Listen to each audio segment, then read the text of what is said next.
duduk, shalom, selamat malam.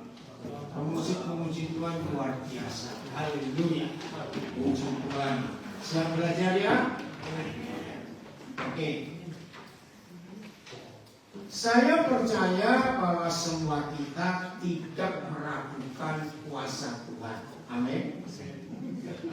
Bahkan setan pun tidak meragukan kuasa Tuhan. Dan setan pun tidak.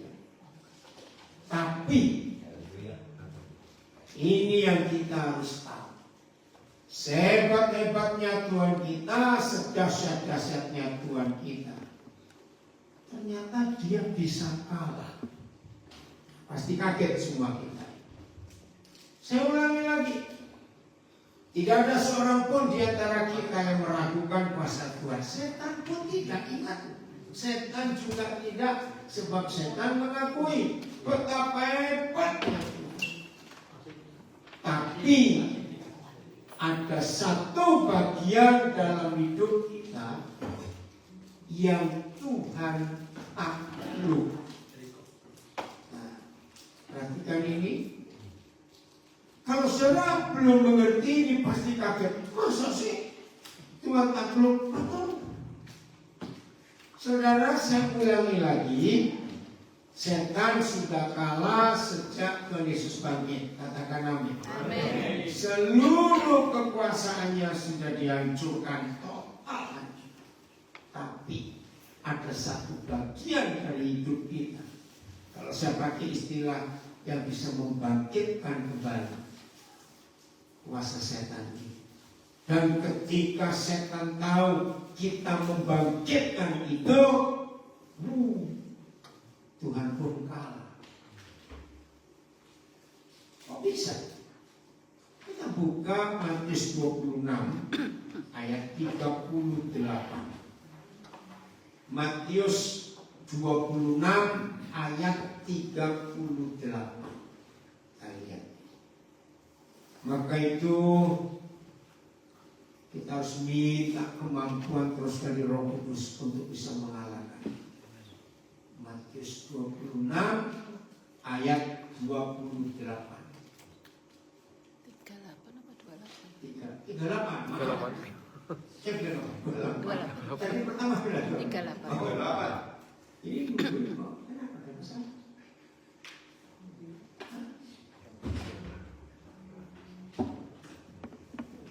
Belum? Yaudah, kita baca dalam kitab masing-masing. Ya, Eri bisa bacakan yang surat Mamang situ yang bawa kitab ya. Kita tadi baca TSI-nya. Oh ini bukan TSI. 1, 2, 3. Lalu katanya kepada mereka, hatiku sangat sedih, seperti mau mati rasanya. Tinggallah di sini dan berjaga-jagalah dengan aku. Saudara, mein Ziel ist sehr betroffen.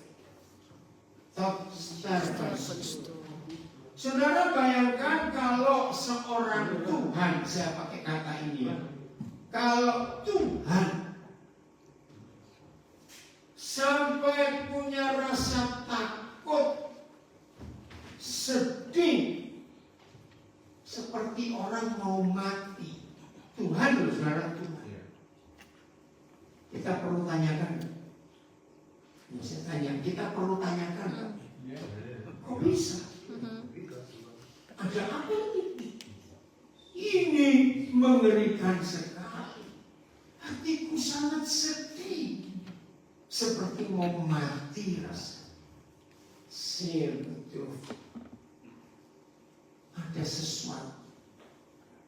Saudara, inilah satu-satunya ayat dalam Alkitab yang memberitahu kita pergumulan Tuhan Yesus itu cuma satu ini. Bukan 2, bukan 3, 1. Kalau pergumulan kita pasti banyak. Betul ya? Paling banyak soal uang kita ini. Yang kedua, seringkali kita tersinggung. Betul? Dan hal-hal pribadi. Tapi Yesus cuma satu kita.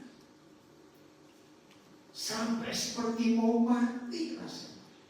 Bahkan dia minta teman untuk berdoa, nggak mau sendiri. Itu kan aneh. Bagaimana kalau saya pakai seorang Tuhan bisa ketakutan seperti itu sampai cari teman? Let here and walk with me. Kenapa sampai seperti itu? Ayat 39.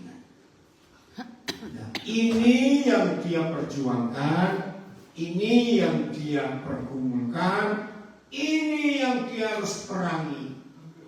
Maka ia maju sedikit, lalu sujud dan berdoa, katanya, ya Bapa, kalau sekiranya mungkin, cawan ini lalu daripadaku. Begini cawan itu.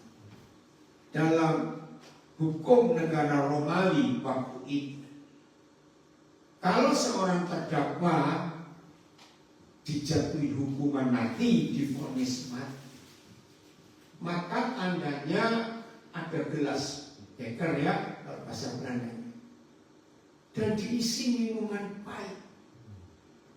Nah, begitu pengadilan memberikan cawan itu kepada terdakwa, langsung tahu mati. Ini kan kalau Jumat Yesus Tuhan kita menyerahkan nyawanya, berarti ini Kamis malam di Getsemani. Nah, Kamis malam itu Tuhan Yesus sudah tahu.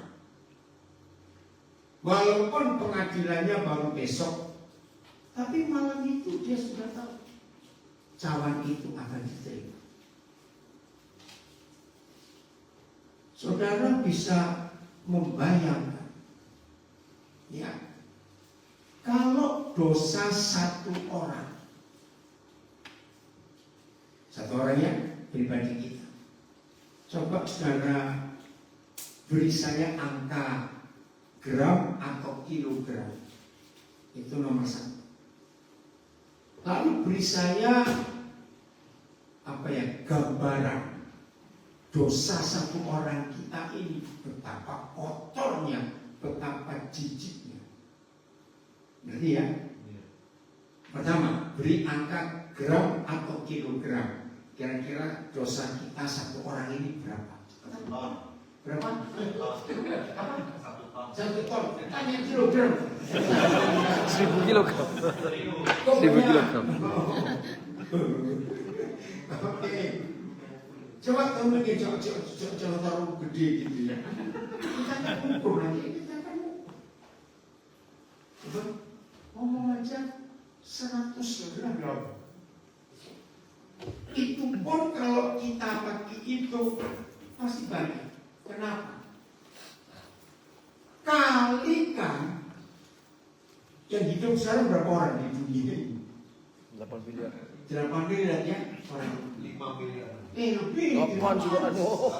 8. Ini yang sekarang 10. kalau dihitung sejak Adam, Wow. kalikan 100 gram tadi itu. Wih. Saudara bisa bayangkan kan? Iya. Belum yang akan lahir. Ini Iya. kita di sini cuma berapa menit? Ya 60, 120 menit. Sudah berapa ribu lagi yang lahir di dunia ini? Nah, besok Tuhan Yesus harus nanggung semua itu. Nanti bisa bayangkan. Begitu pula kalau kotoran dosa itu untuk satu orang saja. Bisa bayangkan. Berarti tidak ada bagian sedikit pun dari kulit Tuhan Yesus dari ujung kepala sampai telapak kaki yang kelihatan bersih. Boleh saya ngomong ini? Lu betul tidak? Saudara, saya tidak pernah bisa membayangkan ketika dia berkata, kalau sekiranya mungkin.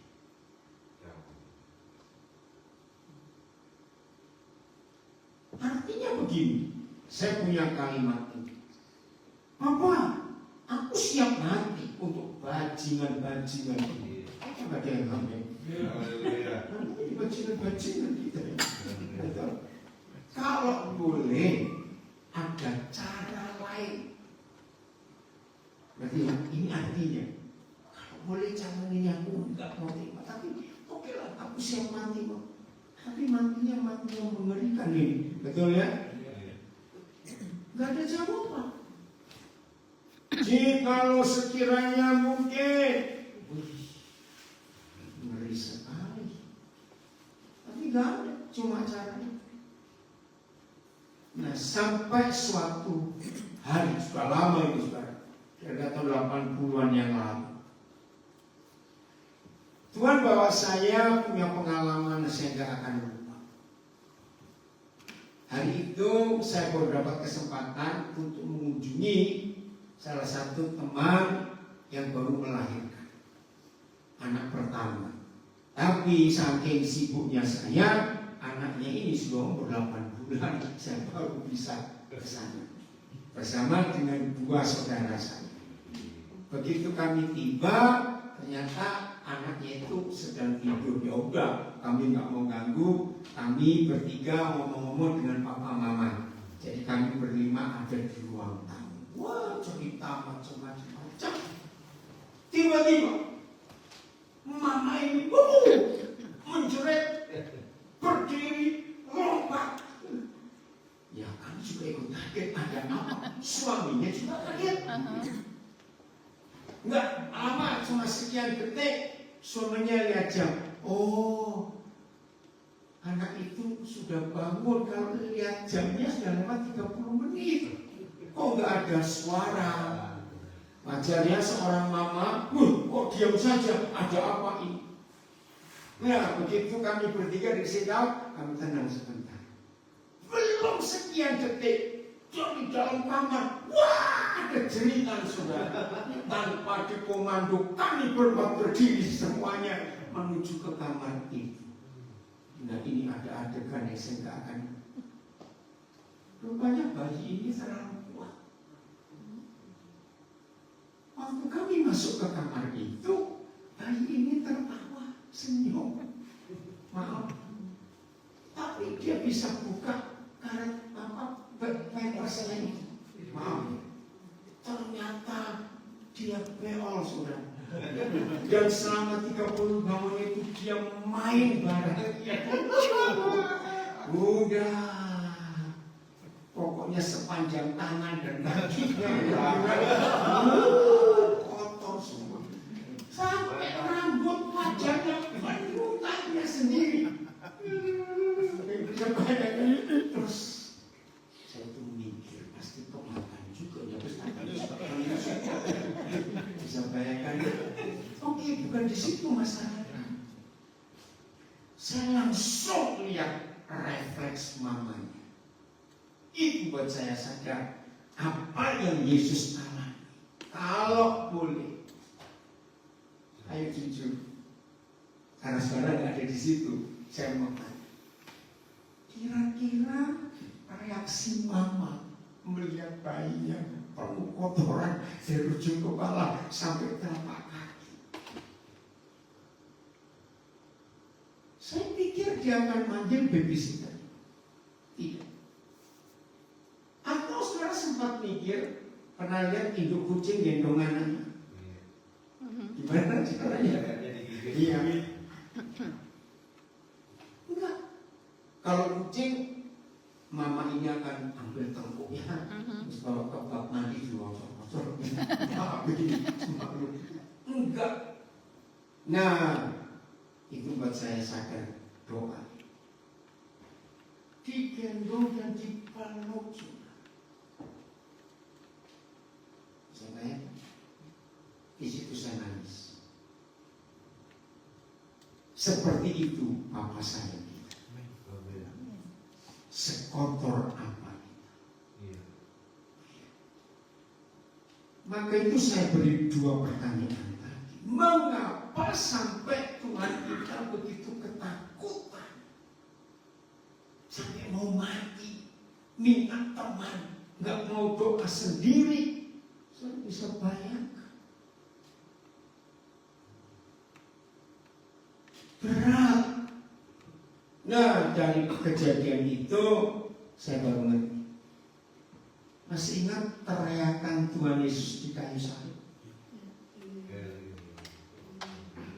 Bapa, kenapa kau tinggalkan aku? Itu tadi.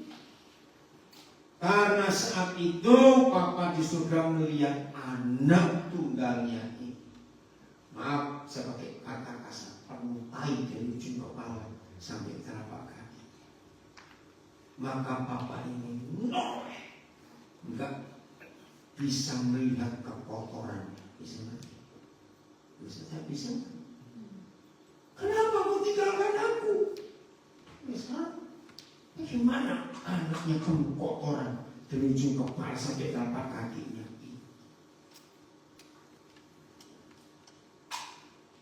Berarti ya, tadi saya tanya, kalau sudah mau pakai kilogram atau gram berapa? Kalau pakai kotoran yang menempel di seluruh tubuh Tuhan Yesus, tidak bisa bayar.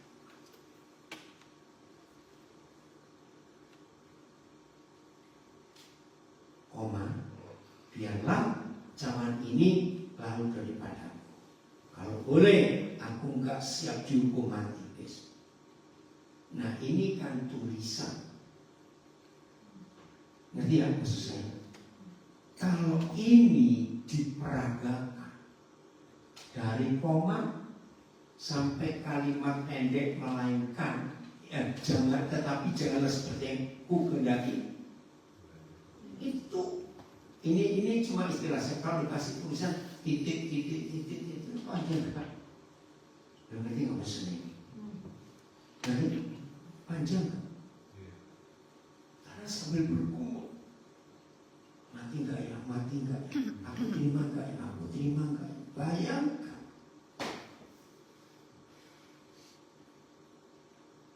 Ini luar biasa. Terima kasih Yuli pemusik tadi beli pujian terakhir ini luar biasa. Apa yang mengasihi seperti ini. Nah, setelah Tuhan Yesus sempat mungkin ambil nafas, tarik nafas, keluarkan nafas.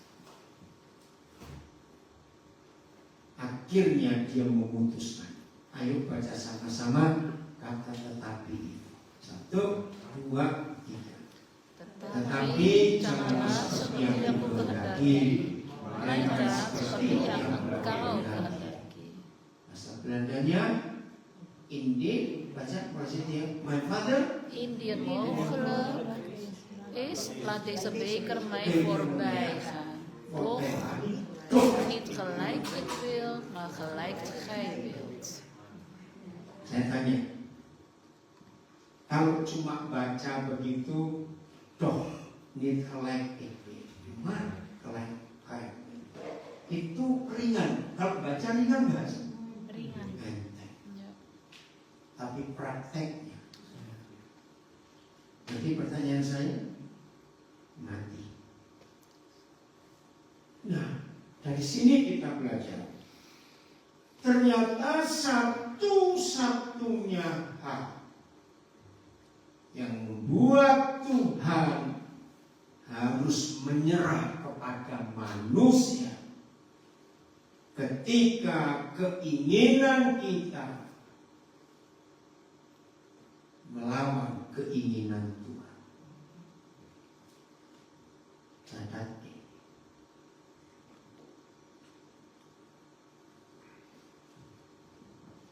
Di sini Tuhan kalah. Kalau Tuhan melihat kita mengambil keputusan melawan keinginannya, saya tanya, Tuhan bisa paksa kita? Tidak. Tuhan bisa paksa kita untuk melakukan? Tidak. Tidak. Dia nggak bisa maksa. Karena kita punya kehendak bebas. Maka itu dari hal ini kita belajar ternyata Tuhan tidak bisa maha kuasa terhadap manusia. Tapi kepada hewan, mereka bisa menikmati kemahakuasaan Tuhan. Karena hal ini, apa ini? Manusia bisa berkata tidak kepada Tuhan, tapi binatang selalu ya kepada Tuhan. Maka itu kalau ada di antara kita yang mengalami banyak hal, rasanya Tuhan tidak adil, rasanya Tuhan begini, rasanya Tuhan kenapa begitu, kenapa Tuhan baik pada orang lain, kenapa tidak baik kepadaku, maka hari ini jawabannya kita tahu. Ketika kita bisa berkata tidak, kenapa anakmu kaget anakmu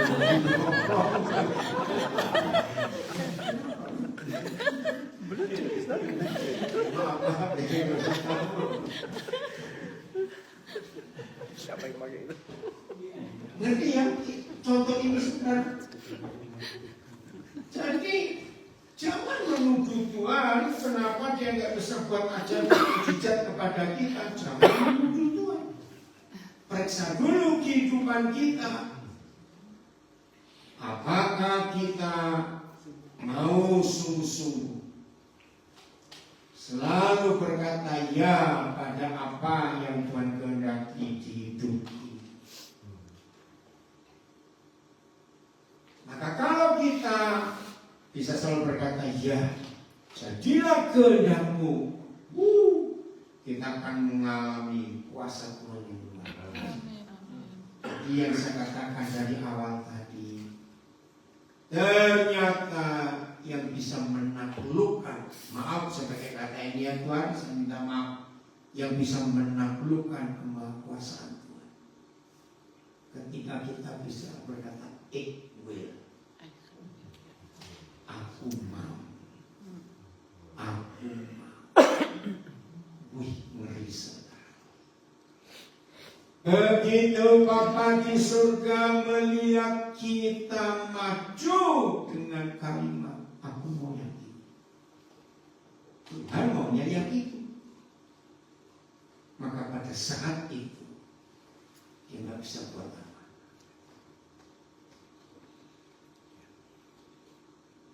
Saya pernah dapat ilustrasi sederhana sekali. Misalnya, seorang bayi lahir hari ini, surga menetapkan, hai anak manusia, kamu nanti meninggal umur 81. Ilustrasi. Sampai umur 16 tahun, 17 tahun, wih, anak ini sehat, pintar, luar biasa. Akhir 17 dia pacaran. Awal 18 tahun pacarnya mutusin dia. Enggak tahu bagaimana stresnya, dia bunuh diri. Mati 1-8. Padahal Tuhan bilang 8-1. Tidak ilustrasi ini. Lu ngerti nggak sih aja ngomong ya? Artinya dia minum. Kenapa saudara ngerti ya? Begitu hati-hati. Aku mau. Iya, tidak. Tolong catat baik-baik. Tuhan itu Maha Kuasa, Dia itu dahsyat, nggak ada yang meragukan. Setan pun tidak meragukan. Tapi begitu Tuhan melihat kita ngotot, memaksakan yang kita inginkan, tolong catat, Papa nggak bisa buat apa. Itu seperti perang yang terjadi. Berapa banyak orang, Tuhan kenapa nggak bisa menghentikan perang? Hei, jangan salahkan Tuhan mau perang mereka, kok kamu minta Tuhan suruh hentikan? Betul ya? Karena konsep agama itu seolah-olah membuat Tuhan itu harus mengalahkan manusia, harus nggak bisa. sejak kejadian 1:26 ya, sebelum manusia ada, Papa sudah menetapkan bahwa manusia itu punya otoritas yang luar biasa, menyerahkan semuanya kepada otoritas manusia. Ada yang ngotot. Saya tunjukkan ayat ini. Coba kita buka 1 Yohanes 5:19. Perang itu nggak bisa, bukan urusan Tuhan, itu urusan manusia dan urusan pabrik senjata. Betul nggak? Jahat loh yang punya pabrik senjata. Makanya kebanyakan orang Yahudi. Ngeri sekali. Udah? 1 Yohanes 5:19. Jadi yang masih dikit-dikit nyalakan Tuhan, lihat ayat ini. Kita tahu bahwa kita berasal dari Tuhan. That way and consent. Ya, betul? Dari Tuhan kita betul? Enggak ragu-ragu. And the Kohelaware. Nah ini. Tapi seluruh dunia, berarti tidak ada satupun tempat, sejengkal tanah pun di dunia ini yang tidak di bawah kuasa si jahat. Kita masih hidup di dunia, dan ternyata dunia di mana kita tinggal ini di bawah otoritas siapa? Si jahat. Bacakan TSI-nya. Ada TSI-nya di situ? Coba. Nah ini masalah, saudara. Kita harus tahu. Jadi bukan Tuhan yang bertanggung jawab untuk perang, untuk gempa bumi, itu apa? Bukan, itu ulah manusia yang dipakai oleh sejarah. Ya kan, silakan. Kita tahu bahwa kita sudah menjadi anak-anak Tuhan, walaupun seluruh dunia ini dikuasai oleh iblis. Nah, seluruh dunia, nggak ada satupun tempat yang nggak ada setan di sini. Maka itu pilihan kita mau diatur Tuhan atau diatur si jahat. Ketika kita memilih diatur si jahat, Tuhan nggak bisa ngapa-ngapain. Setuju saya ngomong? Itu pilihan kita, tapi dia sedih. Kenapa kamu milih yang itu? Tuhan tolong kami supaya kita selalu menyenangkan isi hati Tuhan. Jadi kalau ada yang masih ngotot, kenapa Tuhan nggak bisa hentikan perang? Nggak bisa. Yang mau perang itu manusianya kok. Nggak bisa minta bonus. Maaf, saya beri contoh maaf. Sekarang ini loh kita lagi ibadah. Tapi pulang ibadah ini bisa kita berjudi, mabuk, berzina, lo jauh bisa tidak? Bisa, kita manusia. Nah itu yang disebut menyangkal diri. Bisa, tapi tidak mau. Jadi kalimat ini, jadi menyangkal diri itu artinya bisa, tapi tidak mau. Kenapa ya? Jadi penting sekali kita harus hati-hati dalam hidup ini. Tolong sampaikan kepada sebanyak-banyaknya saudara kita. Kita ini masih mampu berbuat dosa. Setuju saya katakan ini? Tapi pilihan kita mau diatur oleh keinginan siapa, maka itu begitu jelasnya yang tercatat bahwa pergumulan Yesus cuma satu, bukan masalah uang, bukan masalah ini, masalah menaklukkan keinginannya sendiri. Bayangkan kalau dia seorang Tuhan seperti kalimat ini berjuang untuk menaklukkan keinginannya sendiri. Apalagi model-model kita begini. Setuju saya ngomong ini sekarang? Kita harus lebih lagi berjuang. Yesaya 14. Sampai hari ini memang perikop yang kita mau baca ini masih jadi perdebatan di antara teolog-teolog, di antara orang-orang ahli Alkitab masih perdebatan, silakan. Tapi kalau ini tertulis, ya sudah ini saja. Yesaya 14 ayat yang ke-12 mulai. Saya nggak tahu sampai ayat berapa nanti. Yesaya 14 mulai ayat 12. Yesaya 14 mulai ayat 12. Saya akan dibacakan TSI-nya. Wah, engkau sudah jatuh dari langit, hai bintang timur, putra fajar. Nah, dalam beberapa terjemahan ini Lucifer, malaikat terang itu. Engkau sudah dipecahkan, dihancurkan, diremukkan dan jatuh ke bumi, hai yang mengalahkan bangsa-bangsa. Ngeri. Saya bacakan bahasa ESI-nya. Ya.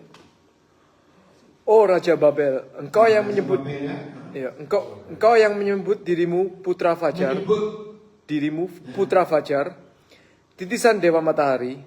Engkau yang menyombongkan dirimu setinggi langit. Ya. Lihatlah betapa engkau sudah dijatuhkan. Engkau yang dahulu menginjak bangsa-bangsa, sekarang dicampakkan ke tanah. Jadi begini, ketika Bapa menciptakan bumi ini, menciptakan langit, menciptakan seluruh alam semesta ini, ternyata Lucifer ini iri hati. Ada yang tanya, loh kok bisa dia iri hati, dari mana? Nah, itulah sifat dasar kita manusia yang kita miliki dari dia. Kita nggak usah diskusi debat dari mana masuknya dosa iri hati, dosa kesombongan ini. Pertanyaannya akan terjawab dari diri kita sendiri. Coba saya pakai pertanyaan, untuk bisa sombong ada kuliahnya enggak? Saya tanya kok, untuk kita bisa sombong ada kuliahnya enggak? Enggak ada sekolah. Coba lihat anak kecil-kecil. Saya nggak tahu, saudara pernah perhatikan anak-anak kecil enggak? Sejak umur berapa anak kecil bisa bohong? Gak usah nipu, bohong dulu. Betul? Pernah tahu ya? Kecil-kecil sudah ngerti bohong. Masa orang tuanya ngajarin? Enggak. Bukan kopi, itu naluri. Bukan mengkopi. Itu naluri. Betul ya? Saudara perhatikan ini. Jadi kalau ditanya, lo kenapa Lucifer? Kan dia malaikat Tuhan, ada di surga, kok bisa sombong, bisa iri hati? Itu bukan kita. Gak usah tanya dari mana, kita tidak tahu. Kita nggak pernah sekolah bohong, bisa bohong sejak kecil. Betul ya? Ayat 13. Nah di sini kita akan menghitung ada berapa kata ikwil, aku mau. Engkau yang tadinya berkata dalam hatimu, aku hendak naik ke langit, menyaingi Tuhan. Aku hendak ya eksa, aku hendak naik ke langit. Kedua, aku hendak mendirikan tahtaku mengatasi bintang-bintang Tuhan. Tiga, aku hendak duduk di atas bukit pertemuan, jauh di sebelah utara. Nah istilah sebelah utara itu tahta Tuhan, kerajaan. Ya, ada berapa tadi aku? 3, 1, 2, 3 ya.